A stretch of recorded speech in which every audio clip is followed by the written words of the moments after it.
Rating the List, where we review, discuss, and reimagine popular movie lists objectively. We're your hosts. I'm Brad. And I'm Jerry. And today we're going to talk about Brad's number 4 of his top 20 favorite movies of all time. And number 4 is Lonestar, directed, written, and edited by John Sayles, starring Chris Cooper, Elizabeth Pena. This story is about when the skeleton of his murdered predecessor is found, Sheriff Sam Deeds unearths many other long-buried secrets in his Texas border town. So we've got Brad's, wheelhouse. We've got an ensemble cast. We have a very human story. We have a little mystery in there. We have some very interesting characters. And then I think your favorite director is John Sayles, correct? It is. So John Sayles always has this underlying theme or message through his movies, and this one's really about race and class, and that just kind of comes, goes through multiple generations of people. Mm-hmm. Very small town in Texas on the border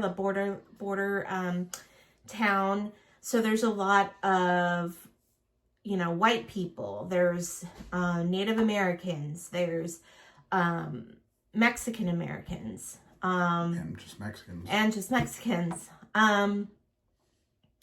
It's an interesting story because we kind of flip back and forth. Sam Deeds is the town sheriff, and his dad before him was also a sheriff, was highly regarded through the town, his dad, but, was not so heroic as everybody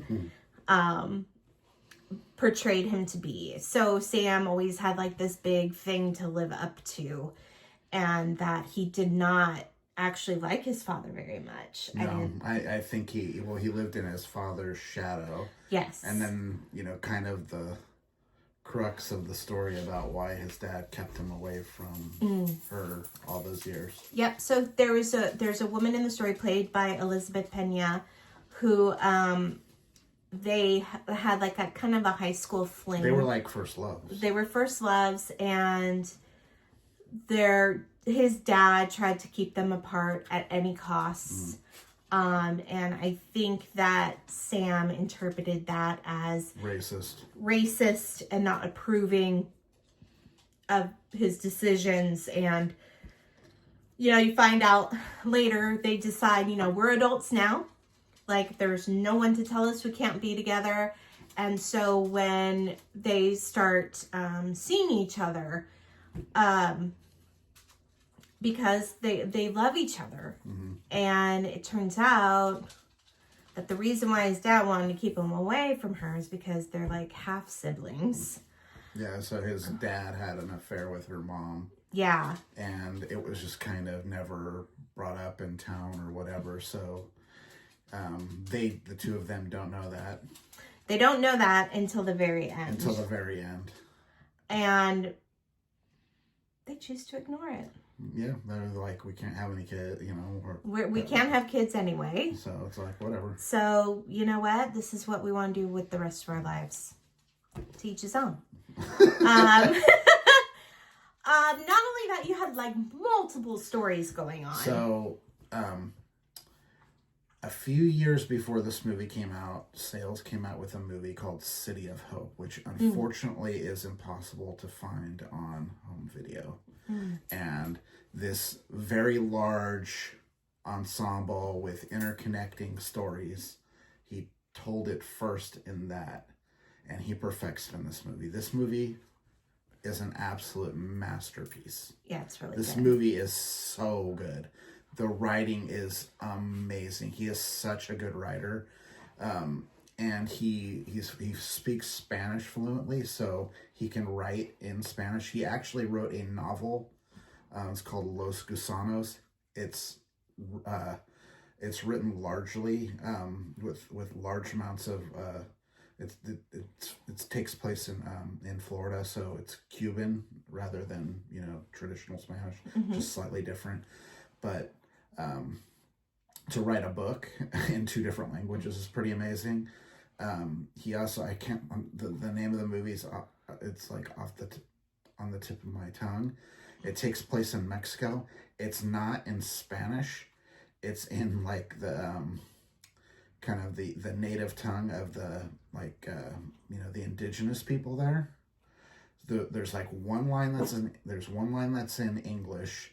There's about a half dozen lines that are in Spanish, and the rest of the story is in like indigenous Mexican dialect. Wow. Which is really amazing. He's an incredible writer, and he writes about social conflict like in pretty much all of his movies. This one's actually pretty timely now. The politics of this haven't largely changed in the last 30 years. Sad to me. But he gives a voice to everyone in this movie. Yeah. And this is like the democracy of characters is really what draws me to John Sayles. Is every character has something to say. Every character has a voice. He talks about different points of view. He preaches a little bit in his stories to some extent, but you also get all the points of view, and you really get a large kind of tapestry of what it is to live in like a town like this. Yeah. Some really, really incredible performances in this movie. Great performances. Chris Christopherson, I think, might give the best performance of his career in and this it's movie. A very small part. It's not a huge part. So the story takes place in 2 timelines. So there's a timeline which I want to say it's the 1960s.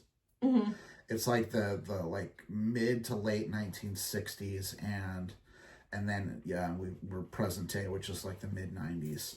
And in the older timeline, the sheriff is Chris Christopherson, and one of his deputies is played by Matthew McConaughey, who is Chris Cooper's dad. So Matthew McConaughey plays Buddy Deeds. Which is a great performance by him. It's a fantastic performance. And like he's kind of up and coming at this time. Like he hadn't really been in anything of real note. He was not a movie star at this point. So at this point he had been in Dazed and Confused and had that pretty iconic role there. But other than that, he really hadn't like hit anything. He has a lot to do in this movie. Yeah. He's not in it a lot. No, but he's very important to the story. But he's extremely important to the story. Yeah. And you kind of find out, it's really interesting because we as the audience find out about Buddy along with Sam. So Sam learns about who Buddy really is, and he actually kind of comes to respect him in a way. Yeah.